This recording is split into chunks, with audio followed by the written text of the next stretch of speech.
ফেসবুকে কিছু পোস্ট করলেই মানুষ নিজের মতো করে আর কি বিচার করে, বুঝছেন? কেউ মনে করে আমি সুখী না, কিছু মানুষ আবার মনে করে আমার জীবনে কোনো সুখ নাই। তাই এইগুলা আসলে ঠিক না।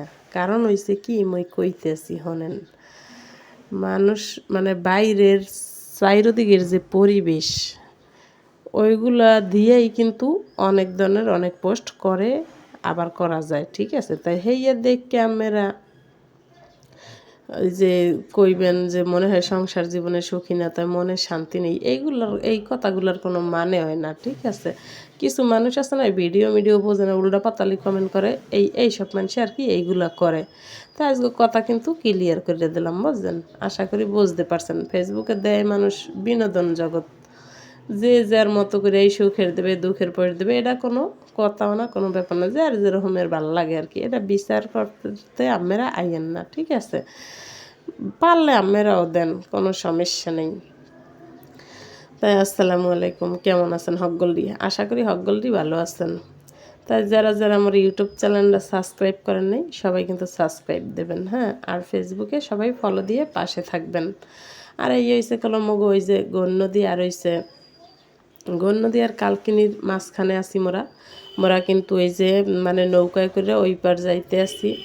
হেইয়া মনে করেন যে মোর ভাইও কিন্তু লগে আসলে, যাক ঈদের দিনটা ভালোই কাটছিল, মোর ভাই লগে আসছিল, খুব ভালো লাগছিল দিনটা, মনে হয় স্মৃতি ইয়ে রয়েছে। হয়তো বা তার মোহের আসি এই রকমের আর অরিজিনাল আসি আর দেখতে পাবো না। কারণ যেই সংসারে ভুল লাগে মন মালিন্য হয়, ওই সংসারে স্বামীর কোনোদিন সুখ হয় না। আসলে এটা ঠিক না। প্রতিটা মেয়েরই উচিত যে তার স্বামী কীরকম সেটা বোঝা উচিত, সেটা বুঝে ওইভাবে থাকা উচিত, ঠিক আছে? এইটা প্রতিটা মাইয়া যদি বোঝে তাইলে সেই ঘরে শান্তি আছে, আর নাহলে কিন্তু সেই ঘরে কোনোদিন শান্তি আইবে না বা হইবও না। এই যে আমার পলাক ঘরে লইয়া আইসি আমি চুল কাটতে আইসি, হে তো ঘুমে পইরা যাইতেছে, দেখেন কি দুষ্টুমিও করতেছে, অনেক কথা টথা কইয়ে ঠুইয়ে হ্যাঁ ওই যে মানে সজাগ রাখছি আর কি। তাই দেখেন ক্লিপ কতগুলো লাগাইছে হ্যার মাথায়। ছোটোকালেতে এরম চুল কাটি, তাই লেগে হ্যার ভাল লাগে এরম এই চুল কাটতে। কিন্তু এখন দেশে ইয়ে পোলাটা কাল হুগাইয়ে মেরা হইয়ে গেছে। আবার খেলা দেখে, আবার মেসিরও দেখি সামনে, বুঝলেন? মেসিও আছে আর সামনে বইয়া। তাই এখানে করলো মোরা সবাই মিষ্টি খেতে বসি, মগো গণ্যদি সচিন ঘোষের মিষ্টি। কিন্তু আপনারা কেউ বলতে পারবেন না এই যে সচিন ঘোষের মিষ্টি খেতে এলে কইবেন হাঙ্গা অবস্থার মোরা বরিশাল যে মিষ্টি খামো, হইয়া কিন্তু কইবেন এত মজা, এই স্বাদ মোহের মধ্যে লাগিয়ে থাকবে। এটা কিন্তু এই যে ক্ষীর কয়, ক্ষীর, হ্যাঁ, এটার স্বাদ তো অতুলনীয়। তাই মিষ্টি খেয়ে হ্যাপার করলাম মোরা একটু গণ্য দিয়ে ওই যে ফুচকার মাঠে ঘুরতে আইসি।